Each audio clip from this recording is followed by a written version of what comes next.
Good morning and thank you very much for joining us. I am Yori Folani. Well, since last Wednesday, when the Chief Justice of Nigeria, when he approved the setting up of, what is in shorthand being referred to now, is being referred to now as the Justice Ayo Salami Committee, we haven't had a chance to weigh in on the matter and try and understand what exactly the committee is going to do, and is it different from other committees that we have had. We've had committees, all of them, towards streamlining, reforming, or improving, accelerating the whole process of justice towards a sort of a mutual vision of both we, the people, on whose behalf all of this is being done, and indeed the professionals that manage the justice system. Well, the committee, the very name of the committee says a lot. That is referred to in shorthand as the Justice Ayo Salami Committee. The very name of the committee is the Corruption and Financial Cases Trial Monitoring Committee. It's headed up by the retired President of the Court of Appeal, Justice Ayo Salami. Now, it's a very, very interesting committee. I have the note here of what exactly that committee is supposed to be doing. The committee's primary function shall include 1, regular monitoring and evaluation of the proceedings of designated courts for financial and economic crimes nationwide, and then 2, advising the Chief Justice of Nigeria on how to eliminate delay in the trial of alleged corruption cases. 3, giving feedback to the Council, that is the National Judicial Council, giving feedback to the Council on progress of cases in designated courts, conduct background checks on the judges selected for the designated courts, and then 5, evaluate the performance of all of these courts. That sounds to most unlearned minds, me not being one of them, as, okay, that's dope, as they say. If we can get this, no doubt it's going to facilitate the speedy delivery of justice. But then we'll find out from experts and people who work in the system how enthusiastic we should be about this. Dr. Tunji Abayomi, constitutional lawyer, has joined us. Thank you very, very much for coming on the program again. And I also have, with us, they didn't give me the name of my other guest, but it doesn't matter. It doesn't matter. Malaki Ugumadu.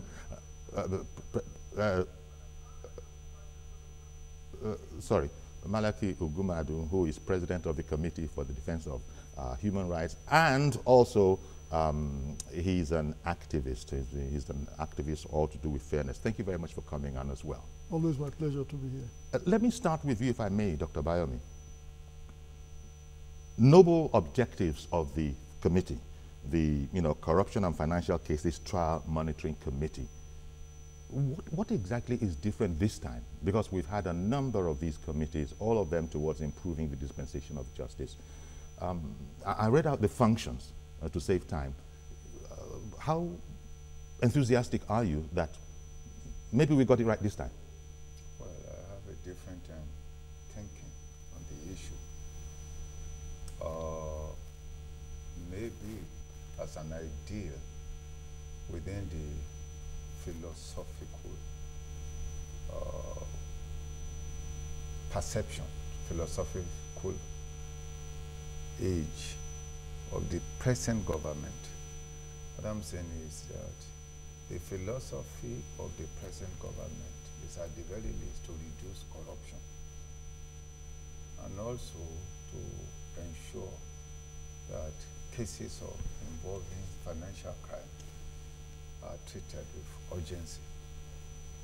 The committee, from that perspective, may be relevant in the sense that whatever we do in order to bring about change and to reduce corruption, the greatest problem of this nation, I have said it again, that's the most debilitating national neurosis. That's right. And like I said, it's like a wasting disease. It's easier. It's difficult to detect at the early stage, but easy to cure. And corruption in Nigeria has reached a late stage. It is now easy to detect, but difficult to cure. to the extent that it fits into the government, yes, perhaps. But that's really not the issue for me at all. Thank you very much, Dr. Ban. I don't see that as a solution. Okay, so I'm going to come back to you, and so we begin to get into that. Malaki, the president said very, very early on in his administration, I think somewhere within the first 6 months or so, that this fight against corruption, his greatest concern was the judiciary. Now, the president, not being a legal mind just like me, no doubt he was referring to this whole matter about the wheels of justice grinding very, very slowly, on the one hand, and at the very, very best. And at the worst, that there were instances where you would scratch your head in bewilderment at some of the processes and some of the outcomes that we were getting. Now, against that backdrop, how much do you think this move is going to help? Well, let's circumscribe the discussion around what has actually happened, because there are quite a number of misconceptions out there. This is a committee set up by a National Judicial Council, not the government of Nigeria. This is also a committee that is set up pursuant to an earlier directive by the Chief Justice of the country. In other words, he has taken a few steps to operationalize the directives he had given regarding the reforms he wants to see in the judiciary. Thirdly, this one is limited to criminal cases with particular reference to corruption matters. Those grounds should be set out. Corruption and economic alleged offenses. Matters. Those few grounds should be set out just so that we put the discourse in perspective. Okay, I thought we'd established that at the beginning. Now, having said that, and this is in summary as we dig into the merits of this whole thing, I find the idea very creative, but not too novel, in the sense that as lawyers, the Administration of Criminal Justice Act 2015, taking care of a number of the responsibilities or the terms of reference as you read out, talk about speed of the dispensation of criminal matters or administration of criminal justice. You would agree that the Administration of Criminal Justice Act has made copious reference to those, including that cases of corruption inclusive and financial crimes must be taken even on daily basis, including the fact that adjournment cannot be obtained for more than 3 times, including the fact that interlocutory applications will not stall the entire proceedings of the matter. So I say it's not. So these have already been in the system. If anybody wanted to check it out, it's fantastic to see that the Chief Justice of Nigeria has, given concrete expressions to the global directive that he earlier gave and made those words performative. However, what would have made a greater sense to some of us is to begin to look at those aspects of the legislations already in place to ensure strict compliance. Because as I speak with you, and as one who is practicing on those areas, the laws are there. But the courts, much as they are trying, have not fully, leveraged, taken control of their courts to be able to strictly implement those laws. But finally, I would have serious issues with the composition of the committee. The chairman, fantastic. but the composition we're going to deal with the anomalies. Well, it's an interesting point you bring up, but now that you go to the matter of the composition, maybe I should just quickly summarize. You know, members of the committee include Justice Kashim Zana, who is the Chief Judge of Borno, also Justice, the Chief Judge of Imo, the Chief Judge of Delta, the Chief Judge of Oyo State, and the President of the Nigerian Bar Association. Also, you got people like Chief Walolani Kwekun, former NBA President, Olisagbakoba SAN, JB Daudu, Augustine Alege, Dr. Tetengi, and a member of the NJCRI Inga. There are also representatives of NGOs, a representative of the Ministry of Justice, representative, Institute of Chartered Accountants of Nigeria, and the Secretary of the NJC, Sambo Gale, just to put it. Now, those are the people. You were going to now go to what you saw as the main meat of the matter before I interrupted you. But maybe you could also, you know, bring this composition along in your commentary. Well, the issue of the composition or even the committee, for me, is not, you see, I don't consider it a problem, really. You can set up 1 million committees. You may not make a whole lot of difference. The point is that you need noble minds to man the judiciary in this country. What committee and what rules guided Muhammadu Buhari when he was head of the government of the Federation and he didn't soil his reputation or his name, when he even had no rules to guide his appetite, economic appetite? What committee or what rules guided Muhammadu Buhari when he was head of NNPC and he didn't have a rig and he didn't have petrol station and he didn't have oil company? What committee and what rules guided Muhammadu Buhari when he was working, you know, maybe as governor of some states? The point is that a nation needs leaders who can inspire followers. The problem of this nation is that there is a dearth of men and women who can stand for something instead of just falling for just anything. It is not that judiciary is so vastly corrupt. That's not the problem. There are lots of judges who are outstanding. But the problem is there is no control, effective control over the few that essentially spoil a great profession. And the problem also is that when they dip their hands into this corruption, they become large, they become big, they become notorious. And then the judge who is there, who is trying to keep the honor of the judiciary, is managing to pay the school fees of his child.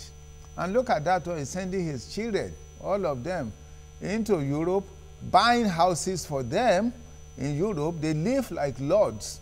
But the judge who is keeping honor is looking at himself, well, if I'm trying to build a reputation for this nation and I'm struggling, and there is another one there who is soiling his hand, nothing is happening to him. A judge will have millions in his house and will turn around and say to the nation that is doing a rice business. You understand what I mean? Indeed. You know what I mean? If you have money, improbable stories any before. big money in your house, any good money, you keep it in the bank. If you have plenty of money in your house, then it's bad money. Because when you keep your money in the bank, it's monitored. There is a system that controls it. So this is the problem. The problem is the quality of people that man control. Institutions. And because the quality of the people are bad, institutions in Nigeria have no integrity. Well, and when you have a nation without institutional integrity, you don't make progress. Maybe this is going to be something that can be addressed by one of the terms of reference that this committee will now need to conduct background checks on these judges. But stay with us. We'll look at that issue. Just a quick commercial break.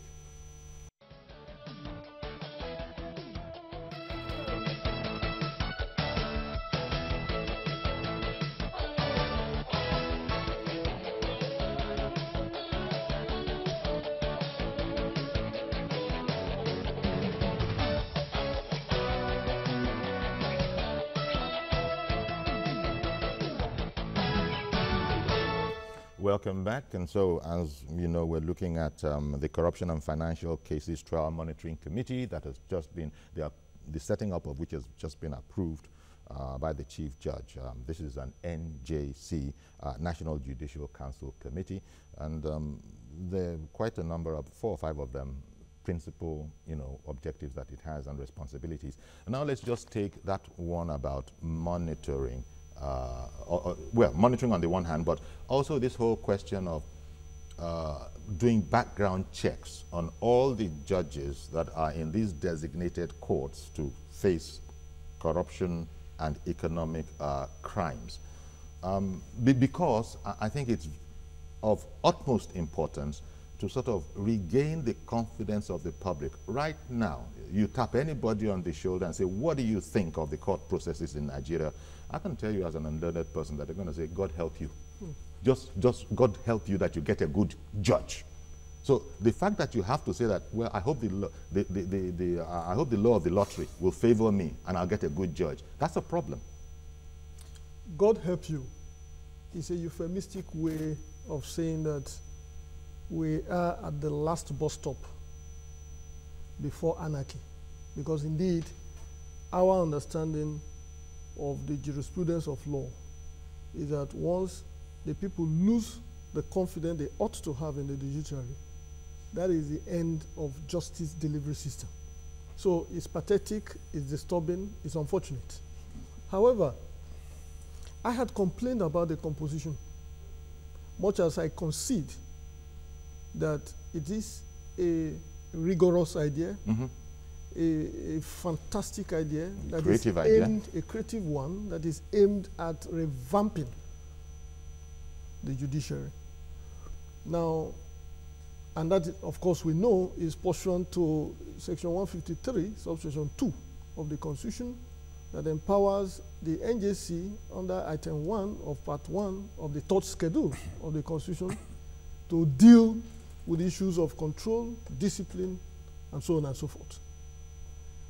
All over the world, I'm speaking about my reservations now, you hardly could find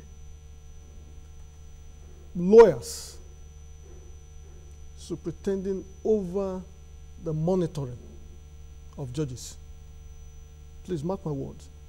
Go look at every jurisdiction and tell me one in which practicing lawyers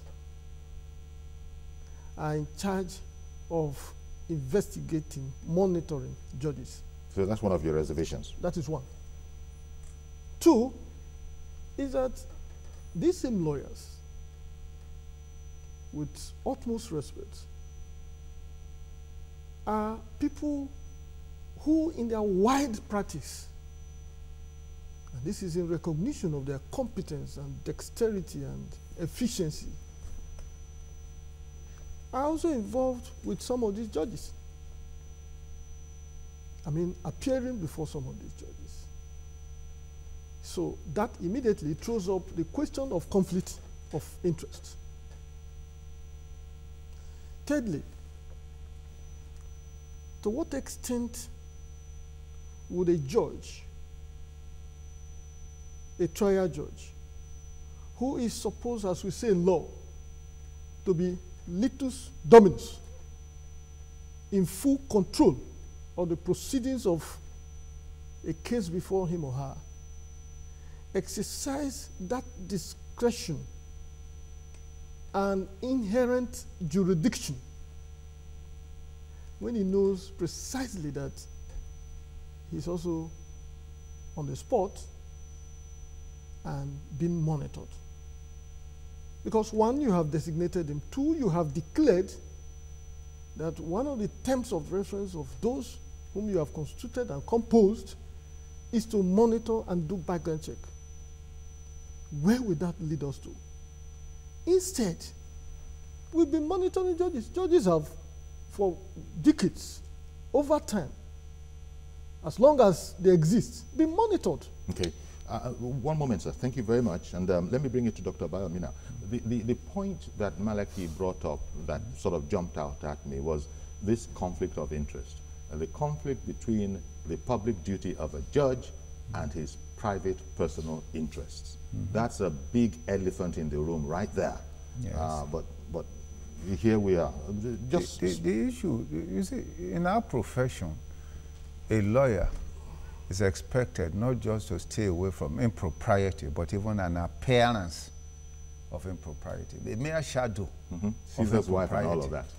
that. That was the principle and the philosophy that guided the old judges like J.C. Taylor, Elias, and so on and so forth.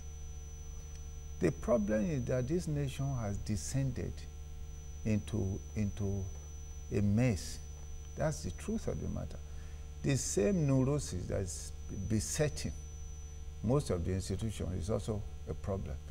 For example, I have never really heard, except in Nigeria, where the Supreme Court, justices of the Supreme Court, with all the privileges and the care and the materiality available to them, have been accused of corruption, except in Nigeria. But the problem is that in our nation, we don't really deal with issues fundamentally. We like to move things. Take even simple things like CJN. You will see where problems of this nation lies. I have been practicing... CJN, the Senior Advocate of Nigeria. I have been practicing law now for 36 years. And I have been one of the leading lawyers in this country. From 5 years, I represented the president of Nigeria, Olusegun Obasanjo. I was just like 7 years at the bar against Gani Fawehinmi, and I won the case. And I've represented 3 presidents. And now, I'm not interested in any title. I don't believe a lawyer should have a title. So now I've written world-class books on law and so on and so forth. And I get to court, you tell me that I cannot sit in front of even if I came early to court, I cannot sit there. You can't. A lawyer who I trained, the first lawyer that worked with me in 1984. And he has been an CJN for something like over maybe 15 years. But I'm not here. So when he comes, he was my employee. He will now ask me to leave and go to the back. Or the judge will tell me that I cannot sit there because I do not have the title. Now, we are not required by law that we must take an essay. If I like, I apply for it. If I like, I don't apply for it. And there is also equal protection under the law. There is also the perception, the concept of justice, equal justice. But you ask me now that I must go to the back. Because, now you tell me why there will be no corruption. Form over function. Yes, the badge instead of the burden. Now you tell me why there will be no corruption in looking for CJN. Of course there will be corruption, since anybody who gets to that position knows now that he has a privileged position, undeserving privileged position. He has oppression against the other lawyers. He is now put in a special class. So you can see the problem of this nation is that there are no great minds, great men who are willing to look at our institutions and reform those institutions for the benefit of the people and for the benefit of justice. That is why a few people stand out. People like Buhari, who refuse to use the Persian concept when they have bathed themselves in Persian oil. How is it that they want to become common anymore? They won't become common. They want to preserve the privileged position. And that problem applies to all institutions in this country. Malaki, do you think that that very, very important one of the terms of reference, which is to enhance this wheel of justice that is known to grind very, very slowly, to actually enhance its speed a bit, do you see that happening? Because as you know, we hear from you lawyers, there are newspaper reports, historical reports of cases lasting 20 years, for goodness sake. I was in court yesterday. I was actually at the Federal High Court yesterday with my juniors, 2 of them. I refuse to mention the name of the judge. But this judge bluntly refused an application by a prosecutor, this time around from NDNA, requesting for an adjournment beyond 2 weeks. As a matter of fact, he went beyond that to insist, I'm talking of just yesterday, Federal High Court Ikoyi, to say that he was going to give them 3 trial dates. And none of those dates exceeded the time limit that he knew was permissible under the Administration of Criminal Justice Act. There are no background checks on that one. There are no monitoring team. Yes. And there are, indeed, no authority breathing down on his neck. This goes to the issue of integrity quotient that he was talking about. And so one is disposed to beckon at the officials, the operators of the system, the judicial officers, the judges in particular, to take charge. It is bad enough that issues of corruption are touted around the sacred temple of justice. Yes. It is worse that any of them, and let me be fair, let me be clear, I haven't participated and will never participate, but they are called upon to take charge of their cases. I round up by saying that what could have been very effective is a discrete check and monitoring. Secondly, that composition is worse that any of them, and let me be fair, let me be clear, I haven't participated and will never participate, but they are called upon to take charge of their cases. I round up by saying that what could have been very effective is a discrete check and monitoring. Secondly, that composition ought to be by men of quality and character within the rank of retired justices, and we have plenty of them still alive. Okay, we're going to come without back. lawyers. We're going to come back to that. Stay with us, please. We've got to go on another break.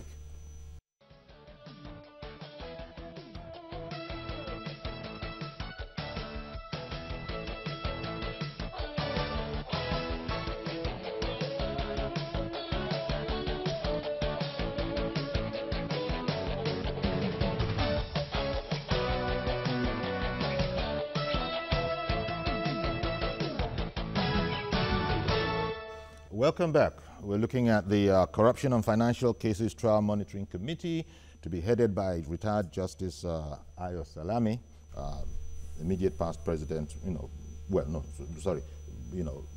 former president of the Court of Appeal. Now, this body that it's setting up has been approved by the Chief Justice of the Federation, and it's been referred to as creative, but that is not to say that any of the objectives that it has has not already been provided for. Now, what I would like to know is how exactly it is to go about the function, and Malaki started out on that, of doing background checks. I just read out the composition, and Malaki was suggesting that there are so many eminent retired judges that can do that function, but right now it falls on sitting chief judges of a handful of states around the country, and then some and some NGOs. Now, I also recall that the very NJC that is setting up this committee, the National Judicial Council, has been in the eye of the storm in recent times. Yes. Judges when there was this whole matter about judges being investigated, the NJC itself became something of an activist for some of those judges, and indeed has reinstated, a judge or so that a lot of people are a bit worried about or concerned about or just surprised. So you see, this very NJC now, in the Yoruba language, people will say "Enuondun kara ondun koro," meaning that you get the sense of it. Interpret.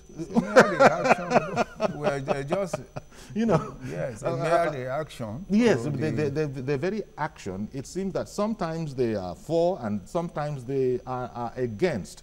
On matters that really have not gone anywhere and that are standing still. So how exactly is I do not know what is meant by background check, with due respect. A judge is appointed, and like he said, he takes charge of his court. I think what really is necessary is for our judges, the good ones, to stand out and stand up. Okay. And if you want to monitor judges in this country, it's not by a committee. I can tell you that categorically. Mm-hmm. If you want to do it, you have to do it discreetly. You have to do it secretly. And you have a system, a respectable institution, that like DSS or whatever, who will monitor. Because there are too many tentacles. Yes. What committee is monitoring judges in America or Britain or those institutions? There are no committees. The point is that the institutions that are set up in this nation are already there if they function well. Mm-hmm. In terms of, for example, most of these judges that are handling these cases, they have staffs around them. The institutions are set up to control. They know what to do. It's not this committee that will do it. So you are advising a sort of a self-regulatory kind of a setup where the judges themselves... It is a combination of institutional capacity. I'm talking of institutions that are already established. Mm-hmm. Secretly monitoring, because corruption in the judiciary is one of the worst afflictions any nation can confront. I was saying it during the break that Metama Sule was speaking, the late Metama Sule was speaking about this when he visited Professor Nwabueze, that one of the greatest afflictions that he saw with his own eyes, and most of the great sad part of his experience in life, was to see the level of corruption, because he was talking of judiciary of the past, how it was a solution to the struggle of the ordinary people. You could go to the court and get justice. But now, justice has become merchandised. Almost like a lottery. Yes, but it is not. It is just a few judges. Who are causing this situation. This is the point that I'm making. Well, so, like he said, the judges, good judges, should take charge. Yeah. Because it's, as you say, it's a bit like a teaspoonful of arsenic in a swimming pool. It has corrupted the swimming pool water. All this that is soiling all judges, they should find a way to resist it. Mr. Jacob in Sulere, good morning, sir. Good morning, Okuyori. Thank you for calling in. Good morning, Dr. Abayomi and Mr. Malati. Thank you very much. Good morning. I have a complaint, Dr. Abayomi. It happened that in the Ikeja Magistrate Court, yes, a lady, it says girl, stole my sister's 1.7. Do you know, since February, we have been going to the Ikeja Magistrate Court. There's a judge is attending to us. Do you know, up to now, we have not been hearing the case. They said the judge on the seat cannot hear the case, that the judge that is going to hear the case is not around since February up to today. Just a minor theft in the Ikeja Magistrate Court since February. Okay. Well, thank you very much, Mr. Jacob, because this is about goings on in the whole system. But as you know, we're dealing in particular now with, economic and financial, corruption cases. I don't know if yours was one of that, but I understand you're putting this in as part of the general problem that we are facing. General decay. The general malady. Yes.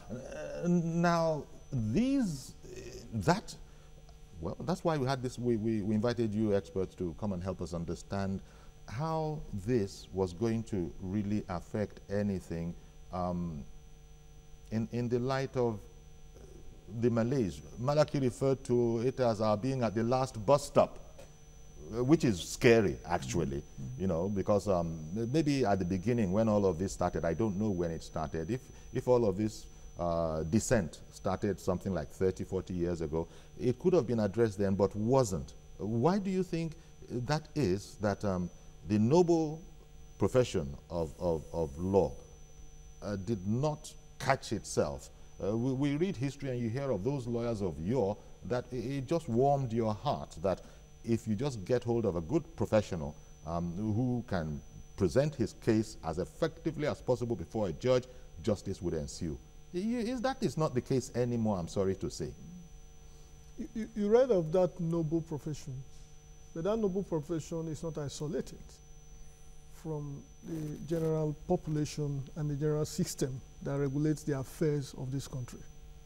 And therefore, if, in any case, recruitment into that noble profession comes from the same system. So once the water is polluted from the source, you're likely going to have a replication. And this will affect every aspect of our society, whether the church, whether the courts, right? That's what you're saying? Worse when you have it in the judiciary. And I imagine that that was precisely what my learned senior was emphasizing when he made reference to Dr. Maitama Sule. Now, how do you see it when a man, an indigent man at that, confronted by the excesses of a powerful fellow citizen, decides to approach the citadel of justice, refuses to go to the shrine or recruit armed gangmen, all in the hope that it is indeed the last hope of the common man, and then realizes that it is not the same after all. It is precisely for that reason that in law, in the science of law, which we refer to as the jurisprudence, it is noted that the notion of justice itself takes a very quick flight once the confidence of the people is waned. Yes. Yes. And that destruction of confidence comes faster with practical experiences such as the ones we're enumerating. Indeed. One moment, sir. Can I just bring in Isaac from Jos? Good morning, sir. Good morning, Kuyori. Thank you for calling in. Good morning to your guest. Good morning. Kuyori, even though I have my reservation in the setting of this committee, because I believe we don't need the monitoring committee to even check the activities of judges. Judges are seen as one of people of integrity. Justice in Nigeria virtually is being sold to the highest bidders. But however, it's welcome development. At least we have a committee that will monitor the activities of corrupt judges. Yeah, but how? The question, as you have heard, is how they're going to go about that. Yes. I think the challenge is that they can go about it by making sure that all judges are not expected to work. Judges that live beyond their means, their own properties, that they ought not to have born. I think they should make them to declare their assets, and if they cannot explain how they acquire such properties, I think they should be prosecuted until we start seeing judges in jail. Until we start seeing them in jail, that alone will serve as deterrent to others. But we have cases of corrupt judges that they were investigated last time, they were arrested, but we have nothing about it again. Before you know it, the matter will die down. So I still want to appeal to Justice Ayasalami is a man of integrity. We saw what we went through in the hand of Justice Katina Halu in the last administration. I personally believe he can do it, but he needs the support of all. Because judges alone cannot do it. They connive with corrupt lawyers. So until we start treating corrupt lawyers as accomplices and we start seeing them in jail, this will not end. Because justice ought to be for all. Justice shouldn't be for the privileged or few or the rich in the society. That is my take. Thank you very much for calling in, sir. When he was saying that, look, sometimes we need to take the gloves off and begin to be as decisive as to put deserving judges, lawyers in jail. But I don't know that anybody should hold their breath waiting for such an outcome. Because it's a cult. It's become a cult. Yes. The cult of justice. The justice that was supposed to be free, blindfolded lady, let the evidence determine how the case is going to be. No. Things have actually gone down very seriously in Nigeria. Because I just remember that when we started practice, in this same nation, there were great international conferences, Commonwealth Conference, law conferences, international conference, great lawyers. We would go to the conferences to listen people like Graham Douglas, Mudiaga OJ, and so on and so forth. Now we don't even practice law anymore. You write something, judges, if they like, they read it. If they like, they don't read it. You know what? That is not, of course, to say we still have some great judges, because I read some of the opinions of some of the judges, and they are very inspiring, you see. But we must get to a point where the greatness of a judge is not the material. When he was saying that, look, sometimes we need to, take the gloves off and begin to be as decisive as to put deserving judges, lawyers in jail. But I don't know that anybody should hold their breath waiting for such an outcome. Because it's a cult. It's become a cult. Yes. The cult of justice. The justice that was supposed to be free, blindfolded lady, let the evidence determine how the case is going to be. No. Things have actually gone down very seriously in Nigeria. Because I just remember that when we started practice, in this same nation, there were great international conferences, Commonwealth Conference, law conferences, international conference, great lawyers. We would go to the conferences to listen people like Graham Douglas, Mudiaga OJ, and so on and so forth. Now we don't even practice law anymore. You write something, judges, if they like, they read it. If they like, they don't read it. You know what? That is not, of course, to say we still have some great judges, because I read some of the opinions of some of the judges, and they are very inspiring, you see. But we must get to a point where the greatness of a judge is not the material well-being around him, but what he represents. This is what typified the judges of the past. When they come out, you see them, you are just saying, judge is coming, something like that. He may be living in a small house. What makes a man is not the bigness of his house. One moment, it's please. The bigness of his heart. Exactly. And his, erudition, and no doubt his... Yes. So stay with us, please. Another break, and we'll be right back. It's the last one.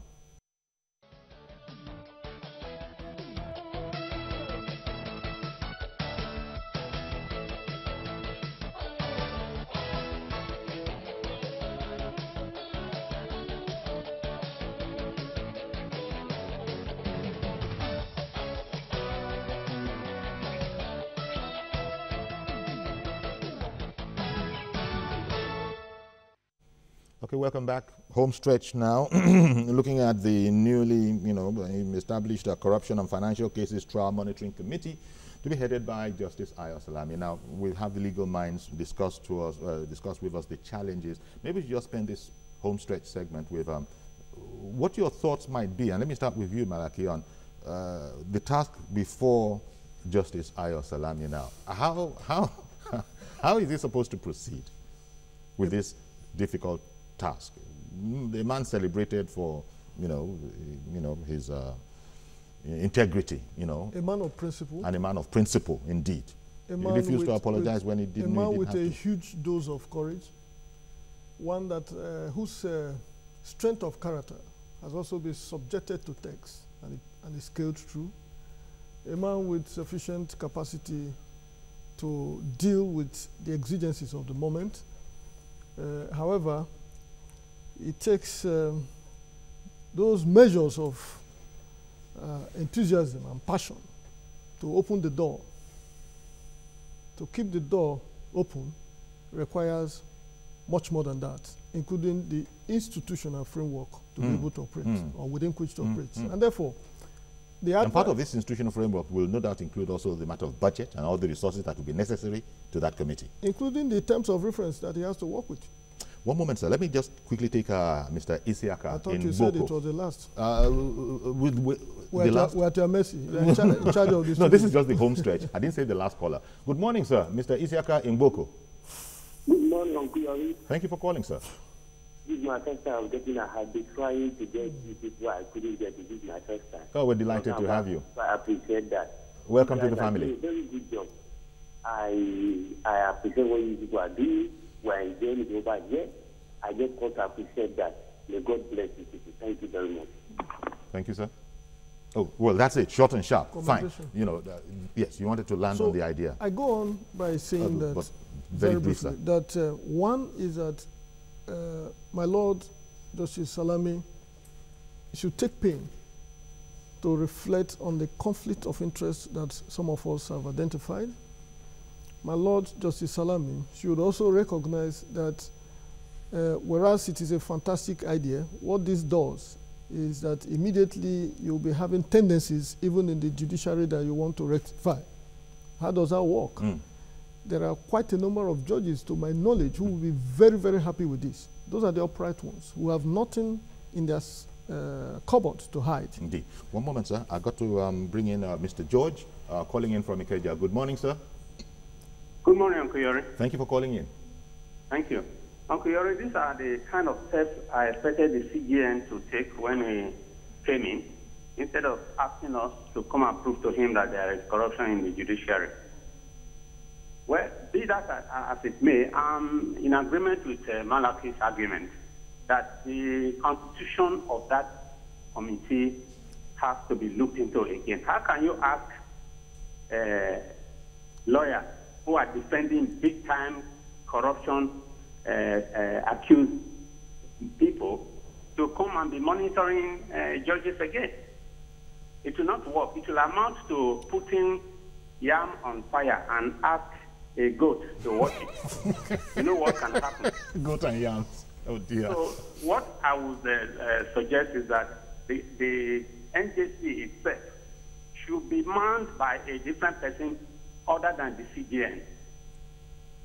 Thank you. Thank you very much. That point indeed has been made in the past frequently as well. Dr. Bayomi, what would you advise his lordship, you know, in this onerous responsibility that he has? I don't have any advice for his lordship. I have advice for Nigerian people.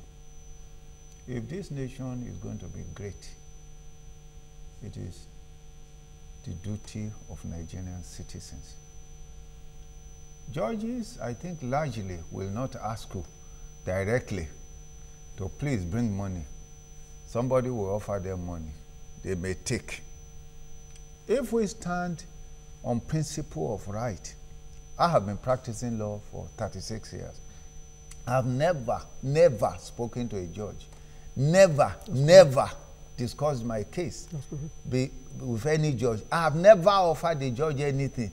I believe that I present my case in court, you decide according to justice. But things have gotten so far gone that that is not going to work anymore. No. The Nigerian public that you said you want to speak to, it needs help because the Nigerian public has become the outsider. Yeah, but so the it needs help from within. But let us also appreciate that just as we are talking of leadership, followership is also essential. It is. Because if we don't have value, then we cannot create institutions that have integrity.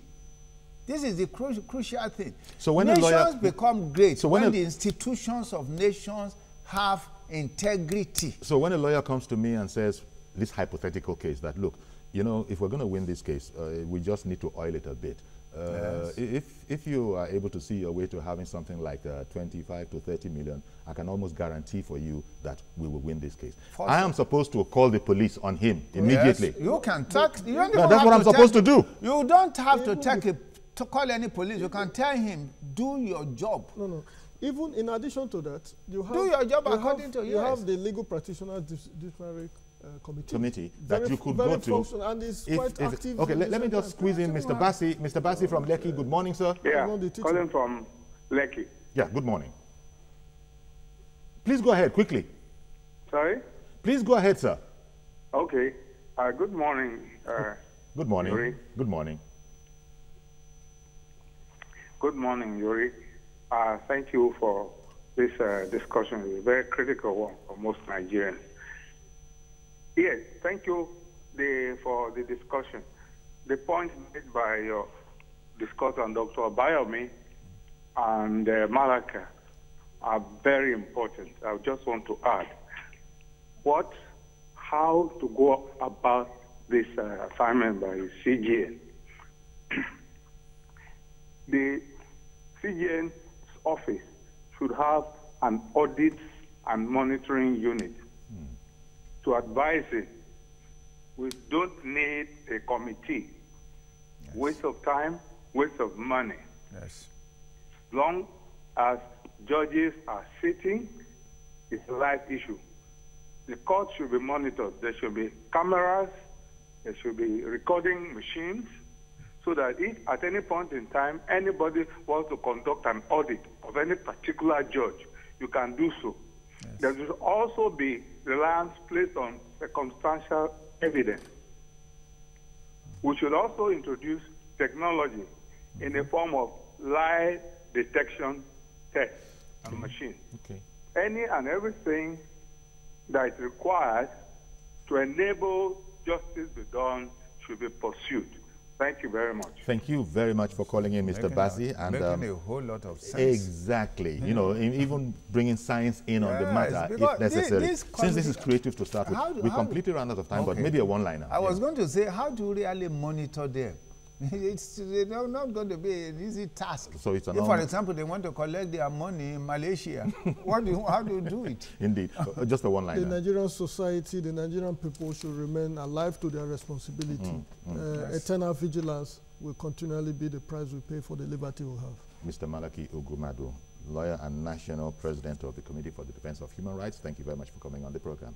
And Dr. Tunji Abayomi, constitutional lawyer and professional in politics, as we say. Thank you very much, sirs, for coming on and sharing your perspectives. So that's our program for today. Join us tomorrow, please, for a fresh edition at 10:30 in the morning. I'm Yori Folani. Bye-bye for now.